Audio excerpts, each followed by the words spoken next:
जय हिंद दोस्तों। Welcome to my YouTube channel R K educational system. दोस्तों आज हम लोग महत्वपूर्ण तथ्य को जानेंगे। हमारा हिंदी का जो क्वेश्चन पेपर 12th बोर्ड परीक्षा में आते हैं उससे संबंधित जितने भी क्वेश्चन है मॉडल पेपर के तौर पर हम लोग 100 क्वेश्चन से 50 क्वेश्चन का सफर करेंगे। तो इसमें 100 क्वेश्चन है। इसमें पूरे 100 क्वेश्चन है। 100 क्वेश्चन है जिनमें से आपको 50 ही बनाना होता है। ये हमारे 12th के जो बोर्ड एग्जाम में आता है उसमें आपको 50 ही क्वेश्चन को बनाना होता है, लेकिन 100 क्वेश्चन रहता है। तो आपको घबराने की कोई ज़रूरत नहीं है। इसमें हम लोग महत्वपूर्ण क्वेश्चन को करेंगे कि हमारा क्या है और कैसे है।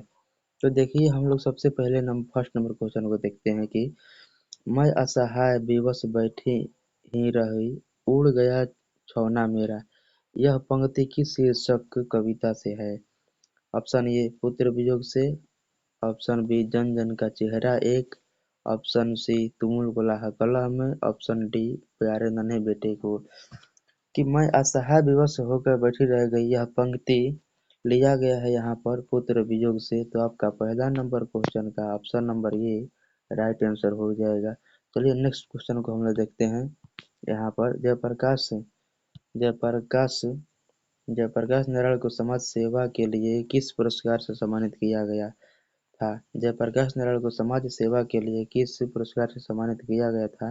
ऑप्शन ए गांधी सम्मान से, ऑप्शन बी अर्जुन पुरस्कार से, ऑप्शन सी नोबेल पुरस्कार से, ऑप्शन सी मैग्सेसे सम्मान से। तो जो हमारा जयप्रकाश नारायण को समाज सेवा के लिए पुरस्कार मिला था वो option number D right answer हो जाएगा, मैग्सेसे सम्मान से। और जयप्रकाश नारायण के माता का नाम क्या था? तो मनरूपा देवी, और पत्नी का नाम यहाँ पर था, और इन्हें लोकनायक के रूप से जाना जाता है। अब हम देखते हैं तीसरे नंबर क्वेश्चन। तीसरा नंबर क्वेश्चन हमारा है जयप्रकाश नारायण का जन्म कब हुआ था? जयप्रकाश नारायण का जन्म कहाँ हुआ था? तो जयप्रकाश नारायण का जन्म यहाँ पर हुआ था सीताबा दियारा सारण बिहार में हुआ था। आपको यहाँ याद रखना है। तो आपका तीसरे नंबर क्वेश्चन का ऑप्शन नंबर ये राइट आंसर हो जाएगा। अब यहाँ पर चौथे नंबर क्वेश्चन देखते हैं हम लोग। चौथा नंबर क्वेश्चन क्या कह रहा है हमारा कि रामधारी सिंह दिनकर का जन्म कहाँ हुआ था? रामधारी सिंह दिनकर का जन्म कहाँ हुआ था? Option A Lamhi Varanasi, option B Itarsi और सिमरिया बेगूसराय बिहार, रांची झारखंड। तो जो हमारा राष्ट्र कवि रामधारी सिंह दिनकर है उनका जन्म बिहार के सिमरिया जिला बेगूसराय में हुआ था। तो आपका ऑप्शन नंबर ये 4 का सी राइट आंसर हो जाएगा। यहाँ आपको याद रखना है। अब देखिए 5वें नंबर क्वेश्चन, अर्धनारीश्वर में कल्पित किसका रूप क्या है? अर्धनारीश्वर जो हमारा पाठ रामधारी सिंह दिनकर के द्वारा लिखा गया है उसमें किसका कल्पित रूप है? तो शंकर और पार्वती का कल्पित रूप है। आपका 5वां नंबर क्वेश्चन का option number C right answer हो जाएगा। यहाँ आपको ध्यान देना है। अब देखिए हम लोग 6वें नंबर क्वेश्चन करेंगे। 6वां नंबर क्वेश्चन हमारा है कि रामधारी सिंह दिनकर को किस रचना पर ज्ञानपीठ पुरस्कार मिला था? रामधारी सिंह दिनकर को किस रचना पर ज्ञानपीठ पुरस्कार मिला था? तो ऑप्शन नंबर हमारा ये राइट आंसर हो जाएगा, उर्वशी पर रामधारी सिंह दिनकर को ज्ञानपीठ पुरस्कार मिला था। यहाँ आपको याद रखना है। और 7वें नंबर क्वेश्चन हमारा है कि रोज शीर्षक कहानी में मालती के पति किस व्यवसाय से जुड़े थे? रोज शीर्षक कहानी में मालती के पति किस व्यवसाय से जुड़े थे? तो हमारा यहाँ पर राइट आंसर हो जाएगा ऑप्शन नंबर ए डॉक्टर। यानी मालती के जो पति महेश्वर इनके पति थे वह एक डॉक्टर थे। वहीं आपसे पूछा जा रहा है कि मालती के पति किस व्यवसाय से जुड़े थे? तो यह एक डॉक्टर थे। और यहाँ पर देखिए 8वें नंबर क्वेश्चन हमारा है कि रोज रोज यहाँ पर रोज शीर्षक कहानी में महेश्वर कौन फल लाए थे?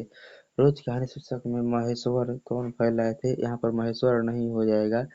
जो लेखक है लेखक हमारा है अज्ञेय, वह आम लाया था। यहाँ पर महेश्वर नहीं लेखक हो जाएगा, लेखक। जो रोज शीर्षक कहानी में महेश्वर फल लाए थे वो एक आम था। यहाँ आपका 18 नंबर क्वेश्चन का बी राइट आंसर हो जाएगा।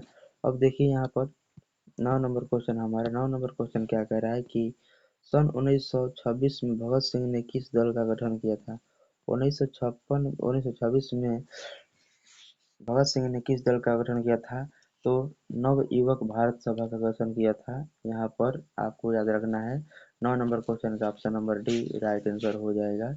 10वें नंबर क्वेश्चन हमारा है कि भगत सिंह को किस अपना आदर्श मानते थे। भगत सिंह किसे अपना आदर्श मानते थे? तो भगत सिंह करतार सिंह सराभा को अपना आदर्श मानते थे। आपसे क्वेश्चन पूछेगा कि भगत सिंह अपने जेब में किसकी फोटो लिए घूमते थे? तो सरदार सिंह करतार सिंह सराभा की फोटो लिए घूमते थे, आपको याद रखना है।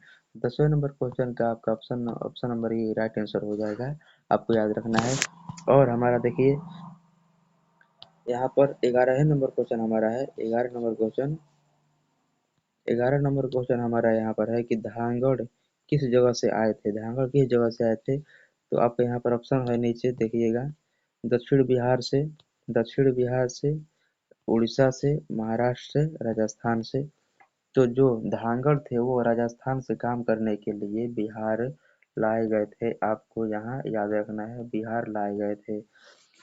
अब यहाँ पर हम देखते हैं कि 12 नंबर क्वेश्चन हमारा क्या कह रहा है कि बिना बिना फेरे घोड़ा बिगड़ता है और बिना लड़े सिपाही, यह पंक्ति किस पाठ से लिया गया है? यह पंक्ति किस पाठ से लिया गया है? ऑप्शन ए ओ सदा नीरा, ऑप्शन बी उसने कहा था, ऑप्शन सी जूठन, ऑप्शन डी रोज। तो बिना फेरे घोड़ा बिगड़ता है और बिना लड़े सिपाही, यह पंक्ति निम्नलिखित में उसने कहा था कहानी से लिया गया है। तो आपका 12 नंबर क्वेश्चन का option number B right answer हो जाएगा, आपको यहाँ ध्यान देना है। 13 नंबर क्वेश्चन को देखते हैं हम लोग। 13 नंबर क्वेश्चन हमारा है सिपाही की माँ शीर्षक एक एकांकी में बिसनी चारपाई के पास मोड़े पर बैठी क्या करती दिखाई देती है? जब मोहन राकेश ने एकांकी लिखा है सिपाही की माँ, उसमें बिसनी क्या करती हुई दिखाई देती है? तो स्वेटर बीनती, सूत काटती, चटाई बुनती और चावल बुनती। तो आपका ऑप्शन नंबर ये राइट आंसर हो जाएगा, वह सूत काटती दिखाई पड़ती है। 13 नंबर क्वेश्चन का ऑप्शन नंबर ये राइट आंसर हो जाएगा। अब यहाँ पर देखिए 14 नंबर क्वेश्चन। 14 नंबर क्वेश्चन हमारा क्या है कि मुन्नी कौन थी? सुखनी की बेटी, रजनी की बेटी, शिवानी की बेटी और बिस्नी की बेटी। तो जो मुन्नी थी यह बिस्नी की बेटी थी। और बिस्नी किसकी माँ थी? तो मानक की माँ बिस्नी थी, आपको यहाँ पर रखना है कि मानक की माँ बिस्नी थी। और यहाँ पर हम देखते हैं प्रगीत और समाज। 15 नंबर क्वेश्चन हमारा है। 15 नंबर क्वेश्चन,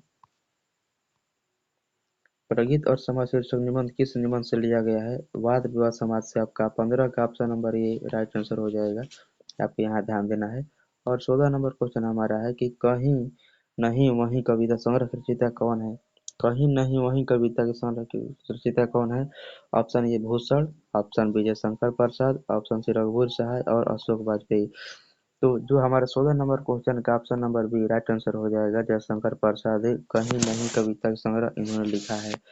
और 17 नंबर क्वेश्चन की हिंदी साहित्य में गजानन माधव मुक्ति का उदय कैसे कवि के रूप में हुआ है? गजानन मुक्ति बोधक का उदय कैसे कवि के रूप में हुआ है? प्रयोगवादी, प्रतिवादी और छायावादी और प्रतत्ववादी। तो प्रगीतवादी के रूप में हुआ है। 17 नंबर क्वेश्चन का option number B right answer हो जाएगा।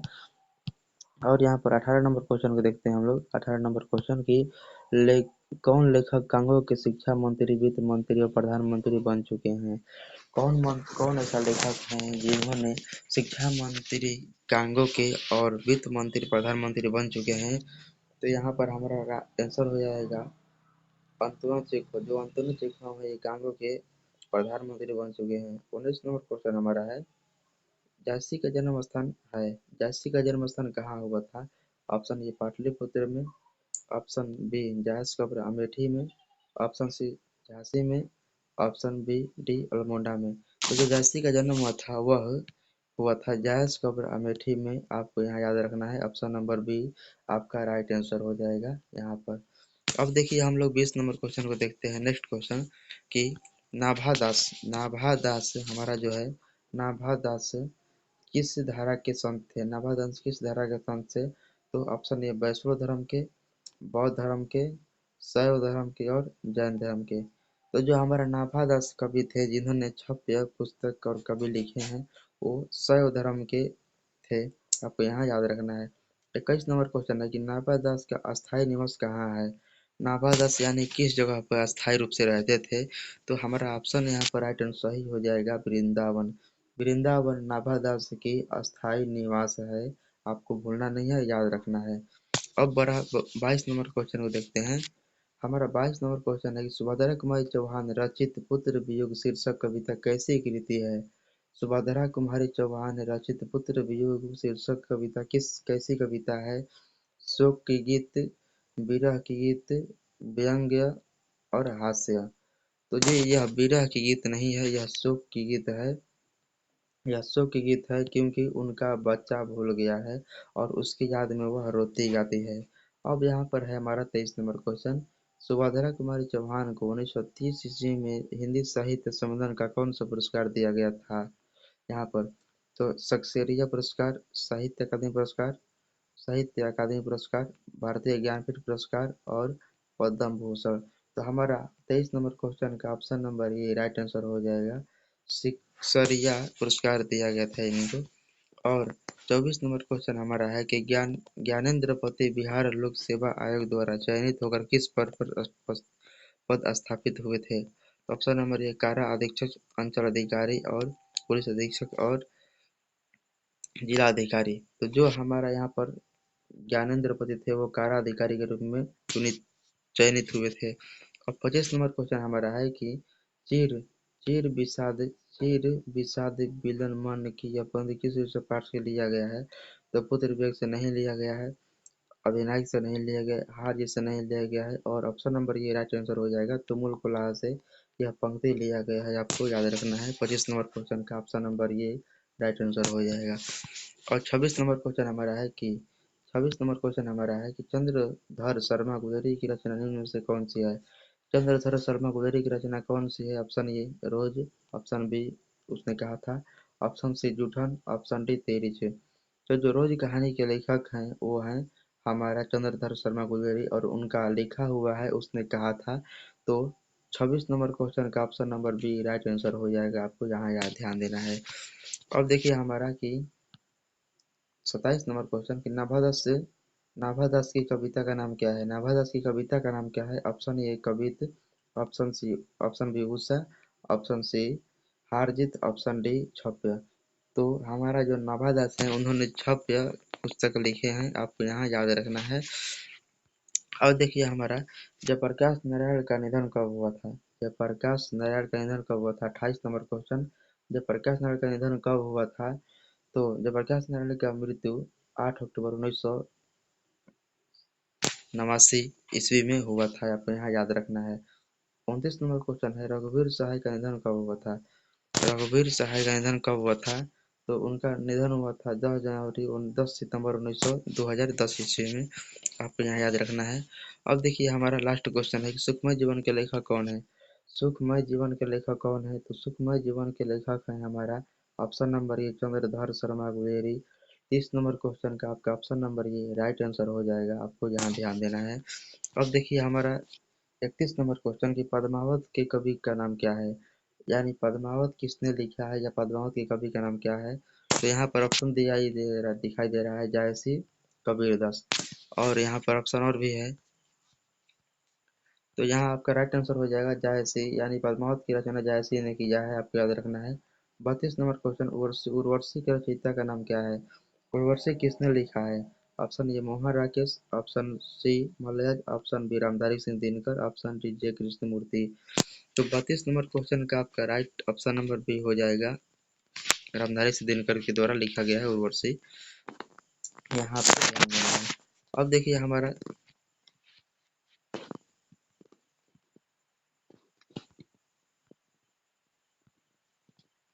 उर्वशी के रचयिता कौन है। चांद का मुंह टेढ़ा के रचयिता का नाम क्या है। चांद का मुंह टेढ़ा के रचयिता का नाम क्या है। तो ऑप्शन नंबर ये हमारा हो जाएगा अज्ञा नहीं होगा, मुक्तिबोध नहीं होगा, दिनकर नहीं होगा, ज्ञानपति नहीं होगा। हमारा राइट आंसर हो जाएगा 33 के ऑप्शन नंबर ये हो जाएगा। अब देखिए यहाँ पर दानो दुर्मता का एक मानव की एक आत्मा है, यह पंक्ति किस शख्स से लिखा गया है। यह लिया गया है जन जन का चेहरा एक से, जन जन का चेहरा एक से लिया गया है, आपका option number D right answer हो जाएगा।